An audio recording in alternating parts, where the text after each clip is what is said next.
Vos atvykus į Aurikos ir Alvydo sodybą, šeimininkai skuba pamaitinti savo augintinius. Abu stirniukai, Cypalas ir Pypa, kol kas ožkos pienu maitinami iš buteliuko. Šitam yra 2 savaitės, kai atvežė pas mus. Nu, jisai buvo O šitas mėnesiuk. kokios savaitės gal buvo. O šitas jau mėnesį yra pas mus.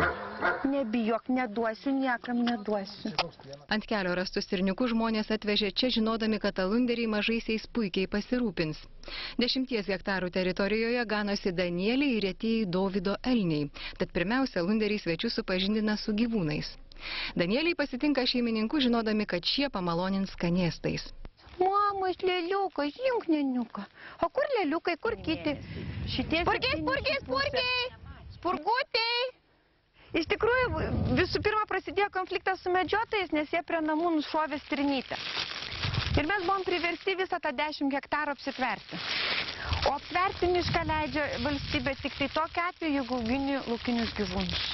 Alvydo svajonė buvo auginti Dovydo elnius, jie į sodybą atkeliavo pirmieji. Mergos, ateikit. Mergos. O tu idėjai? Jo. Mergiotės! Čia mano karvytės, kaip aš sakau, žinot, kaimo žmonėm. Jūs auginat karvės, o aš juos. Ir su jais kalbė, aš nežinau, aš tikrai nesu nublūdus, žinokit. Bet, jie tikrai su jais kalbė ir supranta, tai atrodo, kai jie supranta, ką tu jam sakai. Įsikūrė alunderiai atokioje sodyboje miško apsupty prieš 6 metus. Klaipėdiečiai, miesto vaikai nuo asfalto ieškodami sklypo jam kėlė daug reikalavimų. Turi būti kelių hektarų teritorijoje, miškas, vanduo ir kad nebūtų kaimynų. Ne todėl, kad bijotome žmonių, sako jie, o todėl, kad per darbo savaitę prisibendraujame sočiai. Darbe dirbam su žmonėm konkrečiai, o čia daugiau atsipalaiduojam. Aš sakau, vartus uždarau ir giliai įkvepiu. Ir ypač prieš savaitgalį. Penktadienį. Jo. Vartus uždarau, giliai įkvepiu ir sakau, dabar jau aš ilsiuosi. Bet tas poilsis irgi toks santykinis. Dirbam. Pas mus taip svečiai pratinti yra. Atvažiuoja, jie ruošia valgyti, jie ruošia viską, mes čia darbuojamės, nes padėti tai pas mus nėra kam. Visi inteligentai. Ir tada mes tik po dušu ir tada jau atsisėdam vakarė. Ši sodyba turi savo istoriją, kurią kūrė dabar jau Anapilin išėję senieji šeimininkai. Namą alunderiai rekonstravo, senasis tvartas kol kas laukia remonto. Šeimininkai net svarsto jį nugriauti. Dalis augalų, senas sodas taip pat senųjų šeimininkų palikimas. Čia yra ne mūsų daug sodinti, va šitie augalai, mes juos radom. Ir tiesiog, kad ir kitur ne vietai augalai buvo, mes juos palikom. Ir žinot, labai džiaugiuosi dabar, kai atvažiuoja tie vaikai, kuriems 74-80 metų. Ir jie, žinokit, tas pirmasis Liepas atėjo, apsikabino senučiukas po insulto, verkė ir jisai sako man, supranti, čia ta, sako, sodino medį, kai aš armija jau, man buvo 18. Žinokit, mes čia su Alvydu jau buvom susigraudinę iki žemės, nes jiems kiekvienas medis tas rastas savo. Ir apie šitą medį, va čia, kur kelmą palikom, tai jie tą kelmą žmonės apsikabinę verkia. Žinokit, tai nepakartojam. Aš tik visą laiką vieną klausimą klausiu. Kodėl jūs iš 10 vaikų nei vienas nepasiliko tėvų sodybų? Taigi tai brangu. Aurika ir Alvydas sako, kad ši sodyba jų gyvenimo esmė ir prasmė. Jų dviejų santykiai gyvenant čia, tokioje sodyboje miške, tapo ypatingi. Nuo 16 metų kartu ir tas suartinimas, mes arti buvom viens kito ir nebuvom atsitolinę, bet čia bendros idėjos. Bendrom idėjom mes dar kažkaip suartinom viens su kitu. Ne tik tai, kad mąstymų ir taip toliau, bet ir netgi dirbam kartu, žolę pjaunam, ravim kartu. Mes stengiamės, žinokit, kiekvieną dieną būti kartu. Kiek įmanoma, aišku. Kiek įmanoma.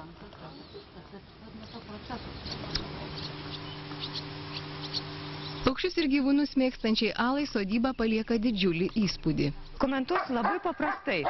Atvažiavau, tikrai nesijaučiu, kad aš kažkur tai atvažiavau į svetimą vietą. Antiek man viskas tas yra artima, ta gamta, ta gyvūnė. Nors sakau, nors pats tas šuo, viskas tas pats kaip pas mumis. Aš nežinau, žinokit, atvažiavau kaip pas save namu. Jaučiuosi labai paprastai ir labai fainiai. Pirmas įspūdis yra, matosi, kad tai yra labai jauna sodyba, dabar jauna sodyba. Jaunų žmonių, jauna sodyba, senoj vietoj ir nuostabiam fone. Idėja tai mane iš vis pribloškė šitų žmonių, ko gero visų pirma istorija. Grini miestiečiai, užauginę jau vaiką, žmonės amžiuje sąlyginai, aišku, su kuo palyginsi. Ir nusprendė kraustytis į kaimą.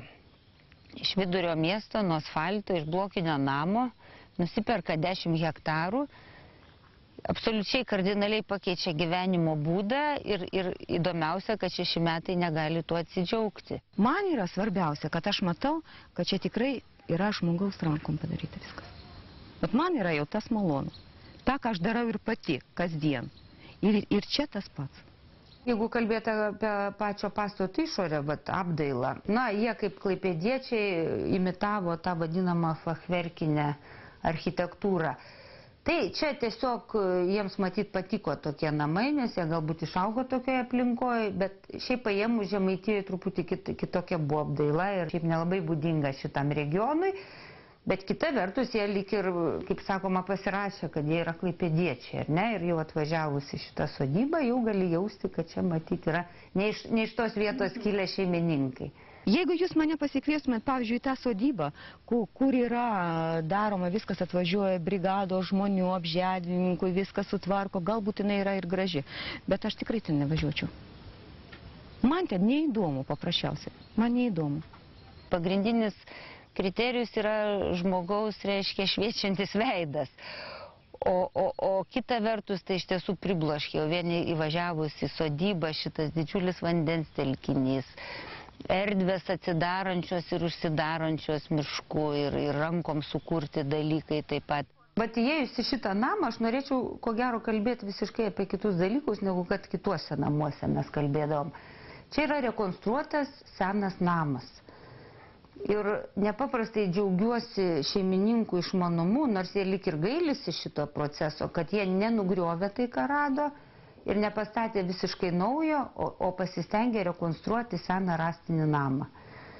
Tai šitoj vietoj tikrai didžiuliai komplimentai šeimininkam, nes daugelis atvažiuoja, nušluoja ir pasistato naują, šiuolaikišką, kaip jiem patogiau. Visada yra sodyba, kam yra skirta.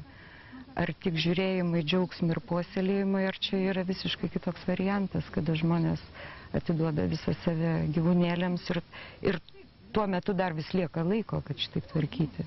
Na, kai esi miške, tai ką čia begali kalbėti apie apželdinimą, tai turbūt pagrindinis darbas nušienauti pievą toje vietoje, kur gyveni, ir svarbiausia, kad nepersistengs su tuo apželdinimu, viską daryti pakankamai saikingai. Dėl tvenkinio, tai man tokia vos ne kaip idėjos ašis viso grožio šito sklypo. Yra labai graži tapybiška linija. Tiesa, Vitalija dėl teritorijos apželdinimo pastabų turi. Jis sako, kad suvaldyti didelės erdvės pačiam žmogui labai sunku. Eglutės per arti viena kitos, pušelės ir eglutės. Čia aš taip chaostiškai susodinau, mane jisai bara dieną naktį. Iš tikrųjų reikėtų įsivaizduoti bent jau 10 metų į priekį, kaip tai atrodys. Ir tai yra tikrai būtina, todėl kad kol kas, kol jinai yra mažytė, reikia gal stengtis ją kažkur kitur persodinti. Taip, jos tokia laja. Man patinka tas spontaniškumas šitoj sodyboj. Kartais netgi tokie neapskaičiuoti veiksmai, bet jie tokie natūralūs, kaip gyveni, taip ir darai. Tai yra labai labai smagu iš tikrųjų žiūrėti šitą procesą. Kada yra tokie didžiuliai plotai, čia jau reikėtų iš tikrųjų specialisto ir ant popieriaus lapo tiesiog daryti savo kažkokią tai pagrindinę viziją, kad nereikėtų kilnot. Na žinoma, jeigu jau būtų pasiklausę kažkokių specialistų, tai gal senam name ir plastikiniai langai nelabai tinka, bet šiuo atveju galbūt ir ekonominiai dalykai diktavo, galų gale langai yra toks dalykas, kurios gali ir pasikeisti per laiką. Sakyčiau, su želdinimu šiek tiek yra su stilistika prasižengta, bet taip kaip sakė šeimininkė, kadangi nieko nežinojom, bandėm vis daryti visko per daug. Sakykime, šita linija tokia, jeigu tai yra laukinė gamta, miškas ir vanduo, tai nereikėtų tokios labai ryškios geometrinės linijos pušelių. Kalbėjom apie tvartą esantį kieme. Taip pat matosi, kad senas statinys. Šiek tiek nuliūdino, kad šeimininkai galvoja įgriauti, nes iš tikrųjų ten ta būsena yra nelabai gera. Tai mes dabar bandom įkalbėti, kad jo to nedarytų, o tik persidengtų stogą.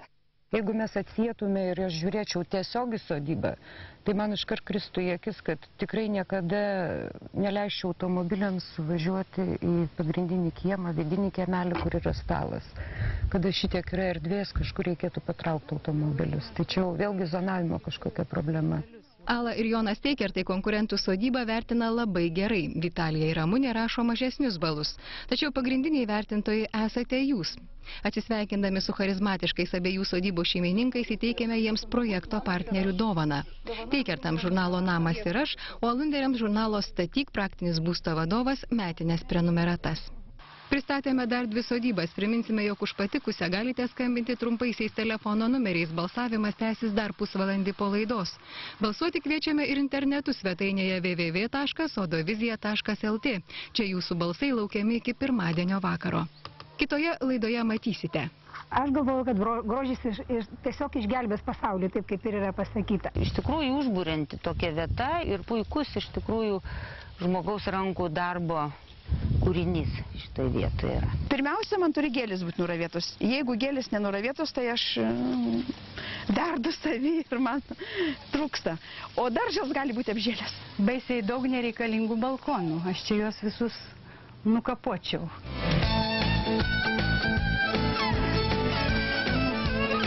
Projekto informacinis partneris žurnalas Statyk praktinis būsto vadovas. Konkurso draugas.